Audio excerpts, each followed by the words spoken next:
로제는 몇 번이나 당국의 신문을 받았습니다. 호출 통보를 받으면 그는 질문할지도 모르는 여러 가지를 상상하며 그 대답들을 머릿속으로 준비하곤 했습니다. 그러나 고문실로 들여보내져 의자에 앉혀진 뒤 열댓 명의 험한 얼굴을 한 담당관들이 앞뒤로 빙 둘러싸고 때리기 시작하면 손은 떨리고 머릿속으로 준비했던 그 모든 대답들은 순식간에 날아가 버려 전혀 도움이 되지 못했습니다. 지식은 물리적 충격 앞에서는 전혀 힘을 쓰지 못했습니다. 약한 육신인간의 성정을 가지고 있는 인간이기 때문입니다. 그렇지만 하나님 앞에서 이는 부끄러움은 어쩔 수가 없었습니다. 오직 하나님께 간구할 수밖에 없었습니다. 하나님, 이제껏 내가 나의 지식을 붙잡았던 것을 용서해 주시옵소서. 주님, 나는 당신 외에는 기댈 곳이 없습니다. 주께서 아직도 은혜를 가지고 계시다면 내가 지금 어디에 있는지를 아실 것이기에 주님, 그 은혜를 저에게 주십시오. 그러자 필요한 생각이 떠오르고 기억도 못했던 말씀이 생각났습니다. 또한 자신을 위하여 기도해 주시고 있는 주 예수님의 모습이 눈앞에 몇 겹으로 겹쳐 떠올랐습니다. 그래서 그는 확신했습니다. 주님은 우리를 결코 버려진 채로 두지 않으신다는 것을. 로제는 몇 번이나 두들겨 맞았습니다. 몇 번이나 양손과 양발이 묶인 채로 독방에 넣어졌습니다. 그는 자신에게 박해를 가하고 있던 사람들을 위하여 살아계신 하나님께 기도했습니다. 하나님, 아무쪼록 당신의 사랑을 그들에게 부어주십시오. 그들은 나를 잡아 손을 뒤로 묶었습니다만 그와 같이 하나님께서도 사랑의 손으로 그들의 손을 꽉 잡아주십시오. 믿으실지 모르겠지만 박해를 가하던 사람이 믿음으로 인도되었습니다. 마침내 그들은 하나님의 사랑에 휩싸여 로제의 믿음의 친구가 된 것입니다. 어느 날 한 사람의 경찰관이 와서 형제들의 모임을 해산시켰습니다. 그는 2번, 3번 와서 모임을 흩어놓았습니다. 이렇게 몇 번을 반복한 그가 확실히 알게 된 한 가지는 더 이상은 그리스도인들의 모임을 방해할 수가 없다는 것이었습니다. 그는 생각했습니다. 이제 더 이상 할 수 없다. 여기에 모여있는 사람들은 아무 죄도 없는 사람들이다. 우리는 그들을 두들겨 때렸다. 그러나 그들은 화내지 않고 반항하는 모습도 없다. 그들의 속에는 무엇인가 다른 것이 있음에 틀림없다. 무엇인가 우리가 갖고 있지 않은 힘을 그들은 하나님께로부터 받고 있음에 틀림없다. 자유주의 국가에서는 교회 예배당 현관에 집회로 모이는 시간이 자세히 안내되어 있지만 소련에서는 미리 몇 개월 전에 어느 장소에서 집회를 가진다는 것을 말할 수조차 없습니다. 내일 집회가 어디서 있다는 것을 알리는 것이 고작입니다. 물론 전화를 걸어 알려줄 수 있다거나 아니면 차로 데리러 갈 수도 없습니다. 그렇지만 그리스도인들은 교제를 갈망해서 모이는 것입니다. 어떤 사람은 10km, 20km나 걸어서 모이려고 옵니다. 그들은 몇 번이나 숲속에서 집회를 가졌습니다. 영하 20, 30도의 추위에도 불구하고 교제를 가지는 즐거움 때문에 모였던 것입니다. 비밀리에 어느 집에서 집회를 하고 있을 때 들이닥친 경찰들 때문에 집회를 하지 못한 경우도 여러 번 있었습니다. 어떤 때는 몹시 구타를 당했습니다. 젊은 자매들은 머리카락이 잡힌 채로 끌려나간 적도 있습니다. 따뜻한 방으로부터 얼어붙는 바깥으로 쫓겨난 것입니다. 그리고 무거운 벌금형이 언도됩니다. 한번 집회에 나간 것만으로 한 달치의 월급을 내지 않으면 안 됩니다. 한 가족 중에 5사람, 6사람이 집회에 참석해서 전원 벌금형을 언도받는다면 어느 정도의 금액이 되겠습니까? 그들은 많은 희생을 치르면서도 또는 치를 것을 알고도 집회에 참석합니다. 성도의 교제는 그만한 희생 이상의 놀라운 가치가 있다는 것을 알기 때문입니다. 라가의 KGB의 꽤 높은 지위에 있는 부엔코라는 사람이 있었습니다. 주일날 성도들이 성찬식을 기념하기 위해 모였을 때 돌연 문이 열리고 부엔코가 들어왔습니다. 그는 들어서자마자 사자같이 소리쳤습니다. 무엇하려고 너희들은 여기에 모여있는 것이냐? 당장 밖으로 나가. 그리고 다른 경관들에게 로제를 체포하라고 명령했습니다. 명령을 받은 경관들은 성도들이 모여있는 방 안으로까지는 들어오려고 하지 않았습니다. 그리스도인들이 모여서 진지하게 기도하고 있는 곳으로 들어간다는 것이 그들에게는 불안했던 모양입니다. 부엔코는 또다시 명령했습니다. 그러나 역시 두려워하며 아무도 그 명령에 움직이지 않았습니다. 기어코 부엔코 자신이 집회를 하고 있는 방으로 들어왔습니다. 그리고 상 위에 놓여있는 빵과 포도주를 뒤집으려고 했습니다. 그때 로제는 큰 소리로 외쳤습니다. 제발 접근하지 마세요. 하나님이 당신을 벌하십니다. 그런 짓을 하면 당신은 지옥에 떨어집니다.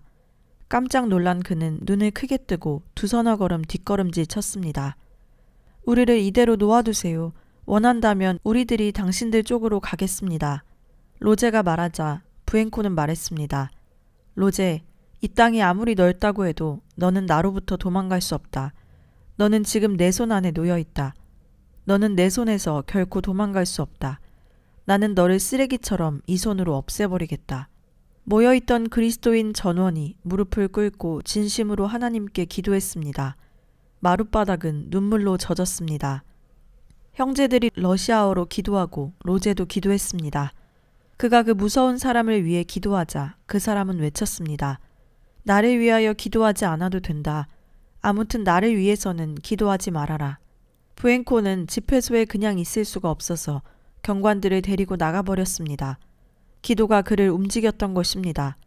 다행히 로제는 쓰레기처럼 되지 않았으며 체포되어 감옥에 가지도 않았습니다. 로제가 시베리아로부터 나와서 레토란드에 살고 있을 때입니다. 어느 날 핀란드로부터 레토란드로 30권의 성경이 운반되어 왔습니다. 그는 그때 처음으로 성경을 가졌습니다. 로제는 당시 모임의 장로로서 15년 동안 책임을 지고 일해오던 중이었습니다. 갑자기 30권의 성경을 손에 든 기쁨은 도저히 말로는 표현할 수 없는 것이었습니다. 형제자매들은 이 30권의 성경을 시베리아에 있는 동포들에게 보내려고 생각했습니다. 레토란드에서 시베리아까지는 약 6,000km입니다. 성도들은 누가 이 성경을 시베리아로 가지고 갈지 기도했습니다. 제비를 뽑았는데 로제 형제가 걸렸습니다. 성도들은 말했습니다. 형제님은 시베리아에서 27년간이나 살았었기 때문에 여기에 있는 어느 누구보다도 시베리아의 상황을 자세히 알고 그곳의 그리스도인들도 잘 알고 있으니 형제님이 합당하다고 생각합니다. 꼭 가주시기 바랍니다. 분명히 로제가 시베리아로 가도록 결정되었습니다. 그러나 그의 몸약한 인간성은 떨렸습니다. 지금 시베리아에 간다면 나는 체포되어 시베리아로부터 돌아올 수 없을지도 모른다. 나는 아내가 있고 4명의 아이들도 있다. 만약 내가 체포된다면 그들은 얼마나 슬퍼하겠는가. 그러나 육신의 소욕에서 불거지는 울림도 잠시뿐. 아무리 생각해봐도 시베리아에 있는 형제 자매들의 사역과 30권의 성경을 운반한다는 사안의 중차대함을 생각할 때 더 이상 미룰 수 없었습니다. 그는 또 한 사람, 별도로 뽑힌 젊은 형제와 함께 시베리아로 출발하기로 했습니다. 그가 무사히 시베리아에 도착했을 때 겨울로서는 그다지 춥지 않은 영하 50도 정도였습니다. 발이 푹푹 빠지는 눈길을 30km 정도 걸었습니다. 물론 마음에는 두려움이 있었습니다. 자신이 걷고 있는 눈길 어디엔가 경찰관이 숨어있지 않은지를 생각하면서 그들은 오래전부터 알고 있는 눈길을 비밀 경찰의 눈을 피해 밤새도록 걸었습니다. 등에 지고 있는 짐은 점점 무겁게 느껴졌습니다. 목적지가 10km 정도 남았는데 힘은 다 빠져버리고 말았습니다. 소련에 있을 때 그의 체격은 여위고 말라서 뼈와 가죽뿐이었습니다. 로제 형제님, 형제님이 지고 있는 짐이 무엇인지 아시지요? 형제님은 영원한 생명의 양식을 운반하고 있는 것입니다. 생명의 빵을 운반하고 있습니다. 이 성경을 통해서 몇천, 몇만의 사람들이 참 하나님께로 돌아올 수 있습니다. 기도합시다. 하나님은 분명히 힘을 주십니다. 그는 동료 형제의 도움으로 가까스로 목적지에 도착할 수 있었습니다. 로제는 그리스도인이 어디에 있는지 대충 알고 있었습니다. 새벽녘에 그는 어느 집의 문을 두드렸습니다. 시간이 시간이니만큼 그 집의 부인은 매우 놀라서 비밀 경찰이 온 것이 틀림없다고 생각했습니다. 경찰이 왔으니 도망가세요. 남편을 부르는 부인의 목소리가 들려오고 있었습니다. 로제는 다시 한번 문을 두드렸습니다. 그녀는 두려워하면서 문 쪽으로 다가왔습니다. 두려워할 것 없습니다. 나는 경찰이 아닙니다. 그동안 15년간이나 떨어져 있었기 때문에 그녀는 로제의 목소리를 알아듣지 못했습니다. 빨리 열어주세요. 로제는 그녀를 재촉했습니다. 그러자 그녀는 어찌어찌 문을 열어주었습니다. 그녀는 문 앞에 서 있는 형제를 보자 어안이 벙벙해져 버렸습니다. 이것은 꿈이 아닐까? 내가 지금 꿈을 꾸고 있는 것은 아닐까? 하는 눈치였습니다. 저를 기억하십니까? 아니 모르겠는데요. 그녀는 놀란 나머지 그렇게 대답해버리고 말았습니다. 남편이 나오자 놀람은 훨씬 큰 기쁨으로 바뀌었습니다. 내일 저녁에 다른 모임 장로 형제들을 불러주십시오. 로제는 성경을 그 집에 가지고 가지 않았습니다. 그곳에 경찰이 들어와 성경을 빼앗을지 모르기 때문이었습니다. 그는 성경을 눈 속에 숨겨두고 왔던 것입니다. 다음 날 약 30명의 장로 형제들이 어떤 사람은 먼 곳으로부터 모여왔습니다. 그는 서방 측 그리스도인들과 교제를 나누고 있다는 것, 라디오 방송을 통해서 하나님의 말씀을 들을 수 있다는 것 등 많은 것을 이야기했습니다. 시간은 눈 깜짝할 사이에 지나갔습니다. 헤어질 때가 가까웠을 때 로제가 물었습니다. 사랑하는 형제님들, 여러분은 성경을 갖고 싶다고 원하며 기도하고 계십니까? 그들은 말했습니다. 예, 기도하고 있습니다. 나는 20년간 기도하고 있습니다. 나는 30년간 성경을 갖기를 위해 기도하고 있습니다. 하나님이 여러분에게 분명히 주시리라고 믿고 기도하고 계십니까? 예, 물론 그렇습니다. 하나님은 살아계신 분이시기 때문에 분명히 주십니다. 어떤 방법으로 우리에게 주실지는 잘 모릅니다. 그러나 하나님의 길은 틀림없습니다. 하나님은 자신의 방법으로 우리에게 성경을 주실 것이 틀림없습니다. 여러분의 믿음대로 되기를 바랍니다. 로제는 젊은 형제에게 준비해온 그 성경을 가져오도록 했습니다. 그가 가져온 배낭을 열고 책상 위에 성경을 늘어놓기 시작했습니다. 장로 형제들의 눈은 점점 커졌습니다. 그리고 가만히 성경을 바라보았습니다. 한 사람 한 사람에게 한 권씩 성경을 건네주었습니다. 그들은 성경을 손에 들고 후두루들 떨었습니다. 전원이 무릎을 꿇고 기쁨과 감격의 눈물의 기도를 드렸습니다. 마루가 눈물에 젖을 정도로 그들은 감사했습니다. 로제에게 다시 시베리아를 방문할 기회가 주어졌습니다. 그는 함 형제와 함께 성경과 서방 측으로부터 온 여러 가지 소식을 가지고 갔습니다. 목적은 시베리아의 여러 마을들을 방문하여 하나님의 복음을 전하는 것이었습니다. 시베리아에는 대부분의 형제들이 체포되고 투옥되어 자매들만 남아 있었습니다. 남아있는 사람들은 먹을 것을 얻기 위해 일하지 않으면 안 되었습니다. 그러한 모임들을 방문하여 위로의 말씀을 전했습니다. 레토란드의 모임 형제자매들이 금식하며 기도해 주었습니다. 로제 일행은 시베리아까지는 너무 먼 거리였지만 아무 일 없이 무사히 그곳에 도착할 수 있었습니다. 로제 일행이 이 마을 저 마을을 돌며 말씀을 전하고 있을 때 어느새 KGB가 뒤를 쫓고 있다는 정보가 들렸습니다. 우리가 여러 마을을 돌고 있다는 것을 비밀 경찰이 알았던 것입니다. 그러나 언제나 그들이 마을을 방문하고 나온 다음에 요원들이 마을로 들어왔습니다. 로제 일행은 한밤중이나 아침 일찍 모임을 가졌기 때문입니다. 어느 날 그들은 20km 정도 떨어진 마을로 가게 되었습니다. 봄이었지만 아직은 춥고 눈이 많이 남아 있었습니다. 시베리아는 눈이 녹기 시작하면 질퍽한 곳이 많아 발이 빠져 걷기가 매우 어렵게 됩니다. 약 10km쯤 걸었을 때 태양이 떠오르고 눈이 점점 녹기 시작했습니다. 로제 일행은 신발을 신은 채로는 도저히 더 걸을 수가 없게 되었습니다. 진창길을 무리하게 걸으면 신발이 못 쓰게 되기 때문입니다. 그들은 여분의 신발을 가지고 있지 않았습니다. 신고 있는 구두를 버리게 되면 맨발로 갈 수밖에 없었습니다. 로제 일행은 구두를 손에 들고 걷기로 했습니다. 3km 정도 걸었을 때 함 형제가 말했습니다. 나는 더 이상 걸을 수가 없습니다. 로제는 함을 등에 업고 걷기 시작했습니다. 그러나 로제도 추위로 다리가 마비되고 힘이 다 빠져 더 이상 걸을 수 없게 되고 말았습니다. 그들은 기도했습니다. 하나님께 매달리는 것 외에는 다른 길이 없었습니다. 뒤에는 비밀 경찰이 쫓아와서 잡힐지도 모른다는 두려움이 있었습니다. 그들은 아무것도 먹지 못한 상태였고 발도 얼고 힘도 다 빠지고 말았습니다. 그러나 아직도 목적지는 멀고 계속 걷지 않으면 안 되는 거리였습니다. 두 형제가 눈을 감고 기도하고 있을 때 갑자기 바로 앞에 차가 멈추는 소리가 들렸습니다. 그들은 KGB가 따라온 것이 틀림없다고 생각하고 움찔했습니다. 그러나 그곳에 있는 것은 로제의 옛 친구였습니다. 그는 로제가 시베리아에 있을 때 15년간 같은 직장에서 일했습니다. 그 친구는 믿음을 가지고 있지 않았습니다. 로제가 그 직장을 떠난 후 그는 높은 자리까지 승진했고 마침 그날은 로제가 가려는 마을에 볼 일이 있어서 가는 도중이었습니다. 그 형제는 로제를 발견하자 차를 멈추고 우리를 차에 태워 주었습니다. 로제는 함 형제에게 말했습니다. 우리가 믿는 하나님은 얼마나 놀라운 분이십니까?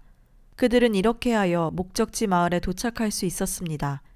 그러자 경찰차 3대가 왔습니다. 경찰차는 로제가 타고 있는 차 옆을 그냥 지나쳤습니다. 친구의 차와 그 차를 운전하고 있는 사람이 그리스도인이 아니라는 것을 알고 있었던 것입니다.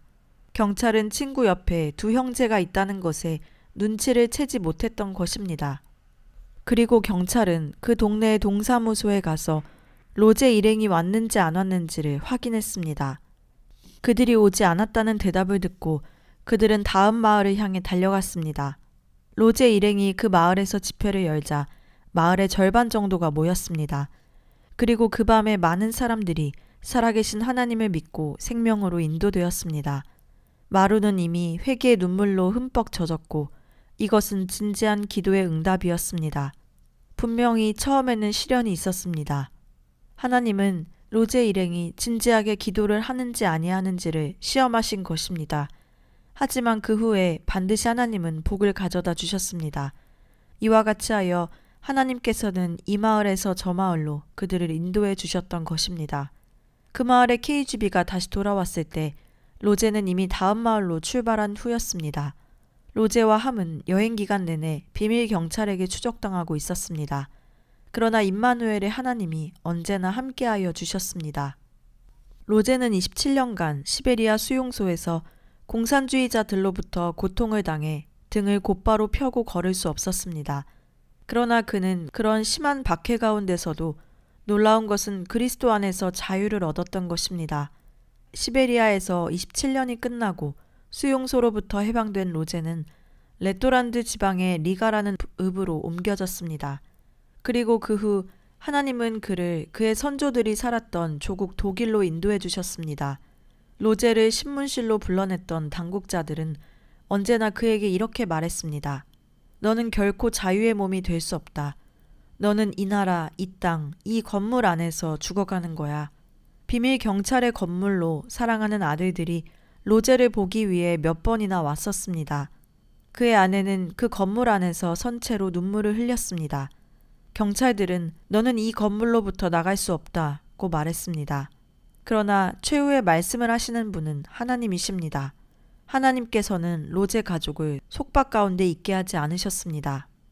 독일로 나올 기회가 주어졌을 때 로제는 모임의 형제자매들과 서방 측으로 가는 것에 대해서 여러 가지로 서로 이야기했습니다.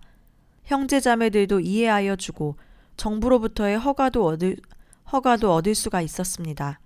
로제는 재판을 기다리고 있는 5명의 그리스도인 중에 한 사람이었습니다만 하나님은 이상한 방법을 사용하여 그를 이끌어내셨습니다.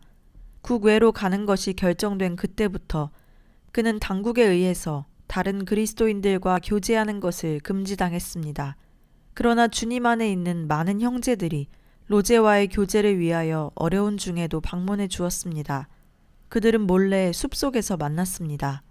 50명 이상의 형제들이 모여 밤새도록 함께 교제했습니다. 그 가운데는 20년 이상 혹은 30년 이상 투옥되었던 형제들도 있었습니다. 형제들은 로제와의 이별을 아쉬워했습니다. 마지막 기도를 할 때 나이 많은 프라우프 형제가 일어났습니다. 그는 이미 78세이고 26년간 감옥에 있었다가 최근 다시 체포되어 8년형을 받고 있었습니다. 프라우프 형제는 로제를 꼭 끌어안으며 말했습니다. 사랑하는 로제 형제, 한 가지 소원이 있습니다.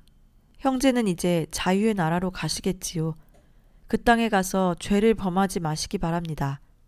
서방 측에 가서 자신이 어떠한 죄를 범할 수 있을까 로제는 생각했습니다. 다시 한번 프라우프 형제는 말했습니다. 나는 진심으로 형제에게 원합니다. 죄에 떨어지지 않기를. 로제의 가슴은 뜨거워지고 땀까지 스며 나왔습니다. 대체 무엇을 말하고 있는 것인지 물었습니다. 프라우프 형제님, 저를 그렇게 괴롭히지 말아주세요. 형제님이 말씀하시는 죄란 대체 어떤 것입니까? 나에게 가르쳐 주십시오. 그는 대답했습니다. 잊지 마시기 바랍니다. 당신이 잘 되시거든 나를 생각하고 내게 은혜를 베풀어서 내 사정을 바로에게 아뢰어 이 집에서 나를 건져주소서라는 성경의 말씀을. 로제 형제, 형제가 서방에 가는 것은 우리들이 진심으로 원하는 바입니다. 형제가 가는 나라는 자유의 나라입니다.